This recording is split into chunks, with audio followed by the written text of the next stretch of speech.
High বন্ধুরা, এই যে দেখো আমাদের গ্রামে এই যে আলু তুলছে 30 টাকা বস্তা। এক বস্তা আলু তুলবেন 30 টাকা।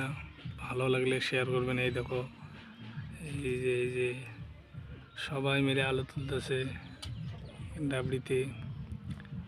এই যে দেখো 30 টাকা বস্তা আমাদের গ্রামে আলু তুলতেছে সবাই। এই যে আসো ভালো লাগলে শেয়ার করবেন, লাইক করবেন। 30 টাকা বস্তা,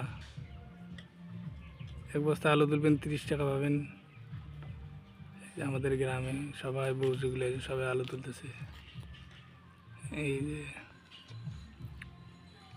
দেখো এদিকে তোলা শেষ। এই যে বস্তা লোড করতেছে। এই যে এই যে যে দেখো এই যে ভালো লাগলে লাইক করবেন, শেয়ার করবেন, কমেন্ট করবেন।